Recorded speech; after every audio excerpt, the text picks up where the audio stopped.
Egon Schiele no pintaba retratos, pintaba verdades incómodas.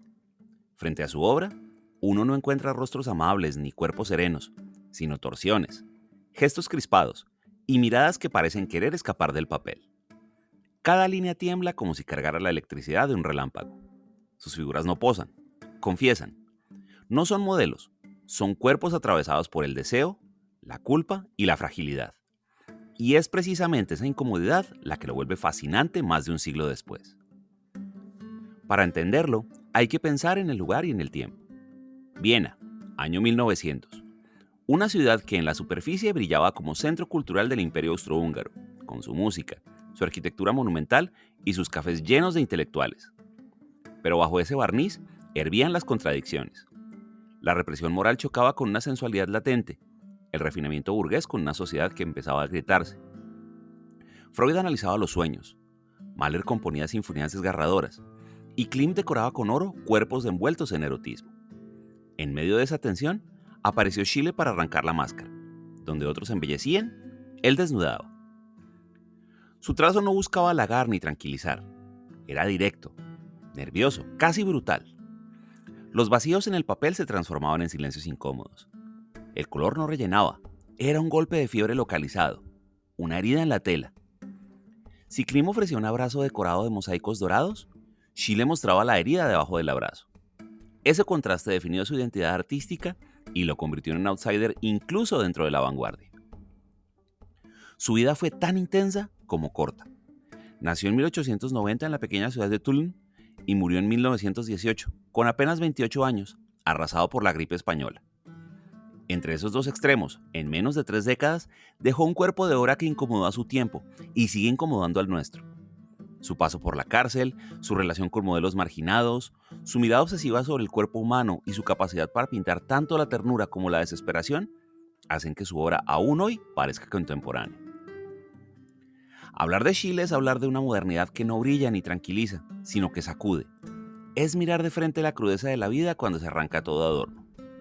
Su arte es una cicatriz, y su trazo nervioso nos recuerda que lo humano nunca es pulido ni perfecto. Siempre late, siempre duele, siempre tiembla. La historia de Egon Schiele con el arte comienza dentro de los muros de la Academia de Bellas Artes de Viena. Entró en 1906, con tan solo 16 años, un adolescente tímido y con una disciplina férrea para dibujar.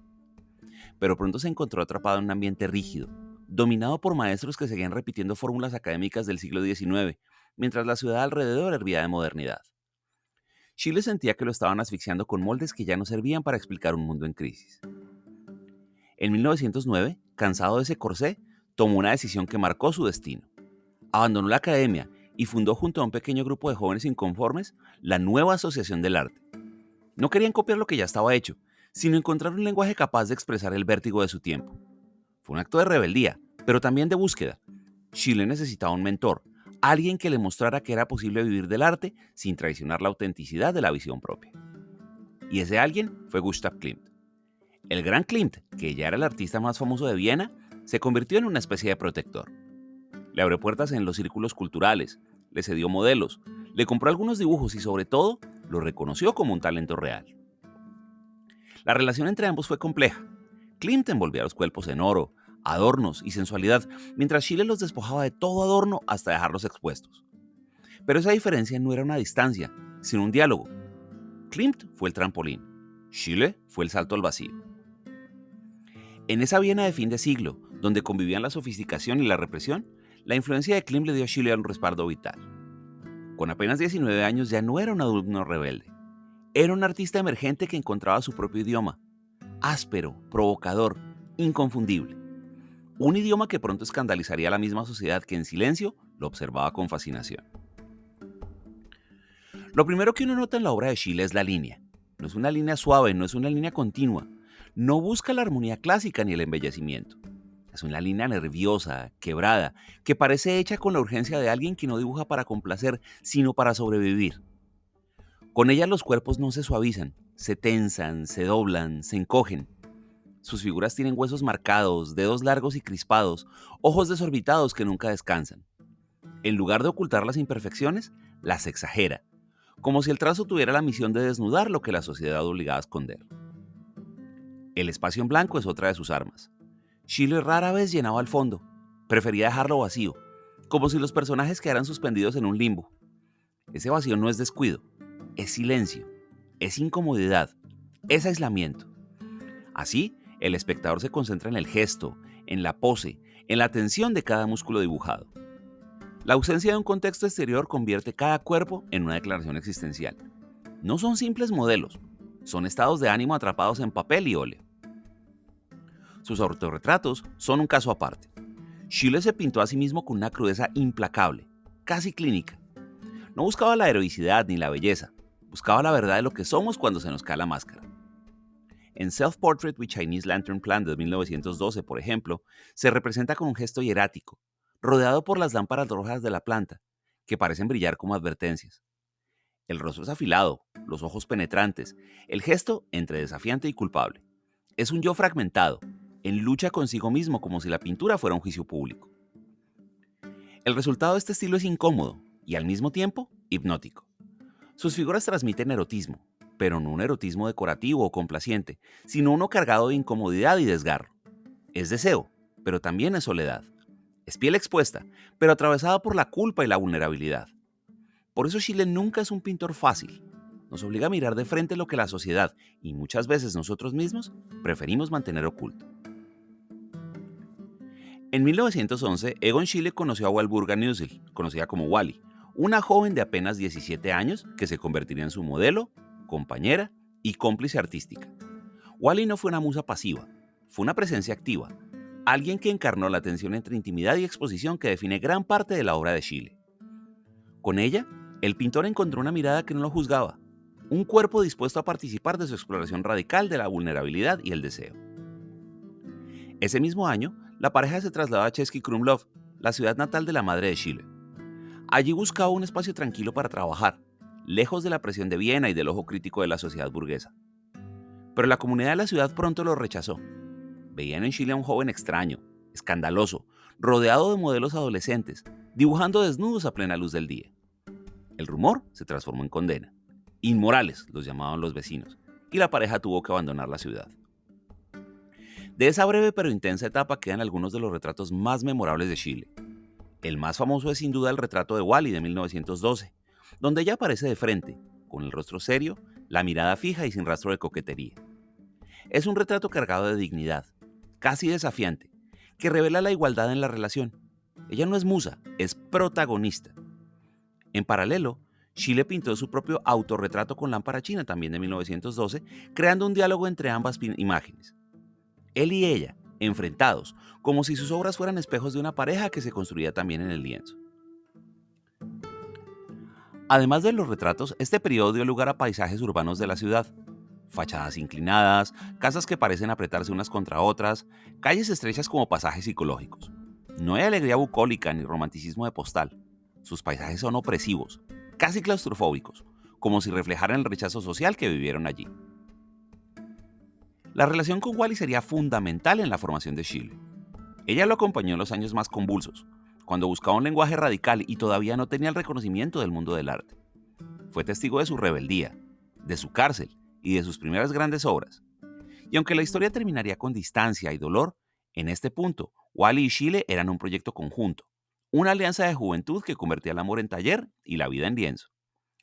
Pero la sociedad no solo los expulsaría de un pueblo, pronto la ley caería sobre Schiele con fuerza. El rechazo en la ciudad fue apenas un preludio.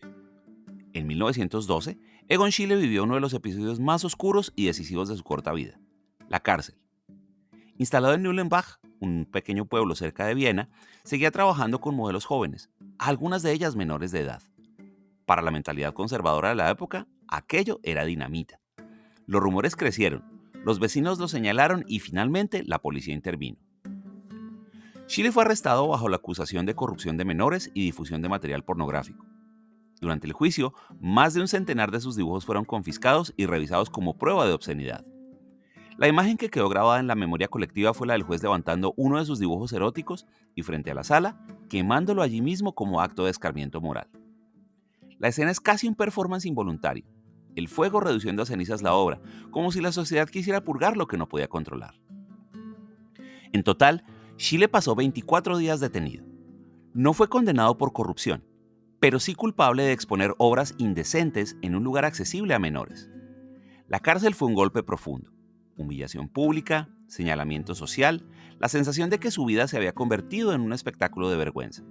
Pero en vez de quebrarlo, lo endureció. Después de Nullenbach, su obra cambió. La línea se volvió todavía más cortante, más incómoda. Sus retratos empezaron a transmitir una tensión interior mucho más intensa, como si cada figura estuviera atravesada por el recuerdo de la celda y del juicio. La experiencia de la cárcel le dejó una cicatriz, pero también afiló su estilo. Ya no pintaba para provocar, pintaba porque no podía callar. De esta etapa surge la imagen de un artista que no solo retrataba la fragilidad del cuerpo, sino también la violencia de una sociedad que prefería reprimir antes que escuchar. Schiele entendió que su obra no podía escapar al escándalo, estaba condenada a incomodar, y aceptó ese destino como parte de su identidad artística. Después de la cárcel, Egon Schiele regresó al dibujo con una convicción distinta. Si antes su obra escandalizaba por la crudeza de los cuerpos desnudos, ahora parecía tener un propósito aún más claro: usar el cuerpo como un territorio donde se libraban las batallas más íntimas de la existencia. No era erotismo por sí mismo, ni simple provocación. Era una disección de lo humano, un registro de la tensión entre deseo, miedo, culpa y ternura. En sus desnudos, los cuerpos aparecen retorcidos, con venas expuestas. No hay poses gráciles, no hay belleza académica. La piel es delgada, los rostros están cargados de angustia o de deseo reprimido. En Caresse, Cardinal and None, por ejemplo, el abrazo entre las figuras religiosas rompe cualquier frontera entre lo sagrado y lo profano. Un gesto de intimidad que también es choque de mundos irreconciliables. Pero no solo exploró parejas. En sus autorretratos, Schiele llevó esta confrontación a su propio rostro y a su propio cuerpo. Se pintaba con los ojos abiertos de par en par, con el torso doblado en ángulos imposibles, como si se observara a sí mismo desde fuera. La obra no es un espejo halagador, es una especie de confesión pública. Esto soy yo, parecen decir esos lienzos, y no es ni bonito, ni cómodo, ni aceptable. En cada trazo se siente la tensión entre mostrarse y esconderse, entre el orgullo y la vergüenza. Lo que incomoda en estas obras es que Schiele no inventa monstruos fantásticos. No recurre a lo sobrenatural para inquietar al espectador. Su materia prima es lo cotidiano: la piel, la carne, la mirada. Y justamente ahí está la fuerza. Uno no puede mirar esos dibujos sin reconocer algo propio, un deseo, un miedo, una herida que preferiríamos no mostrar. El cuerpo, en Schiele, es un espejo roto que refleja más de lo que quisiéramos admitir. Así, su arte se convierte en un campo de batalla donde se enfrentan fuerzas opuestas: lo erótico contra lo moral, lo íntimo contra lo público, lo humano contra lo idealizado. Un campo de batalla que no queda en el pasado, sino que sigue siendo actual, porque el conflicto entre deseo y represión, entre piel y norma, es parte esencial de lo que somos. Aunque Egon Schiele es recordado sobre todo por sus retratos y desnudos, también dedicó una parte significativa de su obra a los paisajes. Y como todo en él, esos paisajes no buscan calma ni belleza decorativa, son prolongaciones de su tensión interior. En lugar de servir como escapes bucólicos, se convierten en escenarios psicológicos. En Český Krumlov, el pueblo que lo había rechazado junto a Wally, Schiele pintó las casas que parecían amontonarse unas contra otras, fachadas inclinadas, tejados que se quiebran en ángulos imposibles. Obras como Houses on the River, The Old Town, muestran una ciudad comprimida, sin aire, donde las paredes son casi rostros mudos. No hay perspectiva clásica ni profundidad, todo está aplanado, como si la ciudad fuera una máscara rígida que oculta más de lo que revela. Sus árboles, por otra parte, son figuras solitarias, casi humanas. En Four Trees de 1917, 4 troncos desnudos se yerguen sobre un campo iluminado por un atardecer rojizo. A primera vista parece una escena tranquila, pero hay algo inquietante en esa composición. Los árboles no acompañan, esperan, parecen guardianes silenciosos, testigos inmóviles de una tensión que está por estallar. El horizonte incendiado convierte la naturaleza en un presagio. En ambos casos, las casas y los árboles, Schiele transforma el paisaje en un estado emocional. No se trata de copiar lo que ve, sino de convertirlo en una metáfora. La ciudad se vuelve opresión, la naturaleza se vuelve soledad. La pintura deja de ser un registro externo para convertirse en proyección interna. Y al mismo tiempo nos recuerda que el entorno no es neutro, carga con las huellas de quienes lo habitan, de quienes lo rechazan o de quienes lo desean. Así como en sus retratos el cuerpo es un campo de batalla, en sus paisajes el espacio mismo parece tensarse. Nada es neutral, todo habla, todo observa, incluso un árbol, bajo la mirada de Schiele, puede convertirse en un testigo incómodo de nuestra fragilidad. En 1915, en plena Primera Guerra Mundial, la vida de Schiele dio un giro inesperado. Conoció a Edith Harms, una joven de familia burguesa que vivía justo frente a su taller en Viena. Se casaron ese mismo año, en una decisión que sorprendió a muchos porque significaba dejar atrás a Wally Musil, quien lo había acompañado en sus años más convulsos. La ruptura fue dolorosa. Schiele llegó a proponer que él y Edith se casaran, pero que Wally continuara como amante oficial. La respuesta de Wally fue tan clara como definitiva. Lo abandonó. El matrimonio con Edith coincidió con un periodo de incertidumbre. Schiele fue llamado a filas, aunque gracias a contactos y encargos oficiales, terminó desempeñando tareas administrativas en lugar de ir al frente. Aún así, la sombra de la guerra se coló en su obra. El joven que hasta entonces había pintado cuerpos tensos y paisajes inquietos, ahora comenzó a representar el amor atravesado por la conciencia de la muerte. La obra que mejor encarna este momento es Dead and the Maiden, de 1915. En ella, Edith aparece abrazada a Schiele en una pose intensa, casi desesperada. Él viste un uniforme militar. Ella se aferra a su cuerpo como si intentara detener lo inevitable.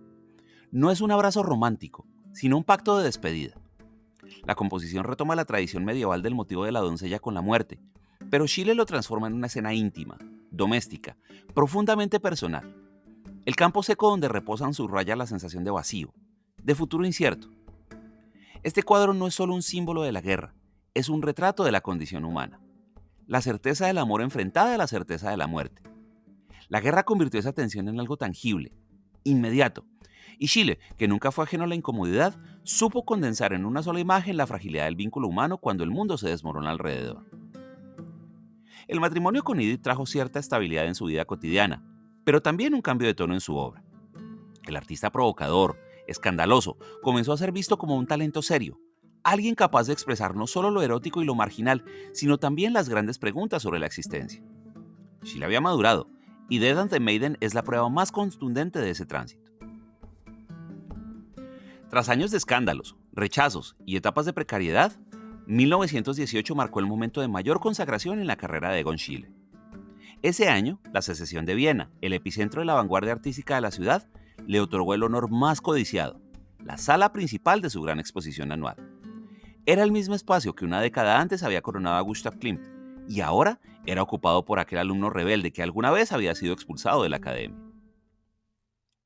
La 49ª exposición de la Secesión, inaugurada el 1 de marzo, fue la confirmación de que Schiele ya no era solo el joven provocador de dibujos eróticos y autorretratos inquietantes.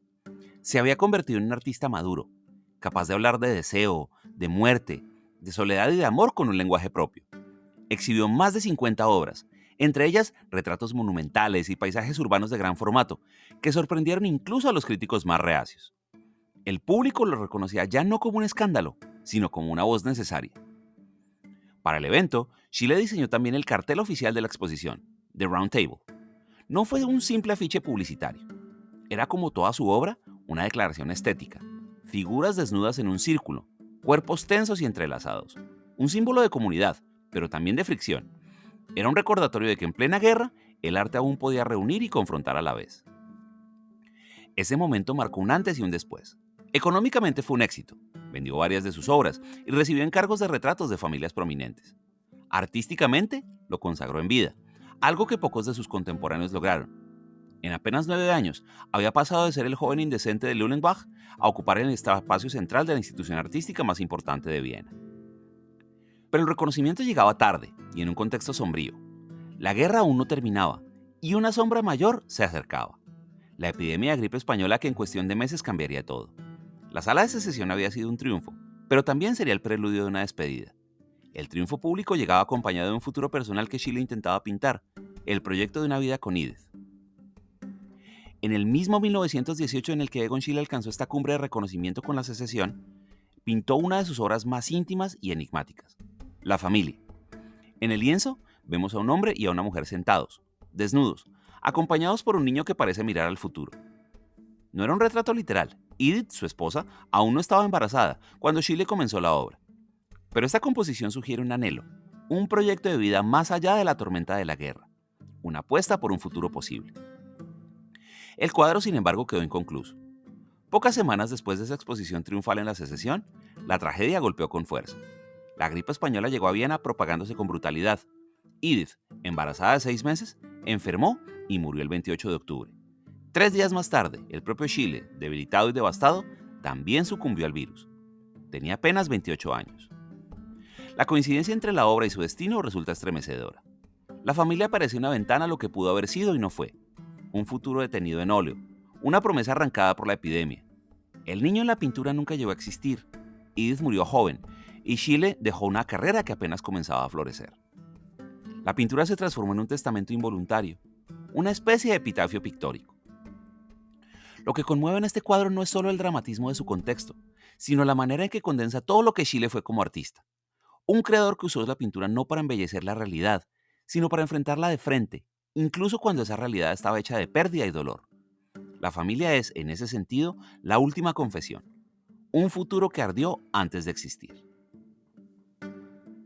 La muerte temprana de Egon Schiele dejó un vacío enorme, pero también una obra que continuó incomodando y generando debate mucho después de 1918. Durante décadas, su arte fue visto como excesivo, demasiado crudo, incluso indecente. Sin embargo, con el paso del tiempo, esa incomodidad se transformó en su mayor valor. Schiele había capturado lo que otros preferían ignorar. Pero su legado no se limitó a los museos y a la crítica. También se convirtió en protagonista de algunos de los casos legales más sonados del arte moderno. El más famoso es el del retrato de Wally, la pintura de su antigua compañera Wally Nussil.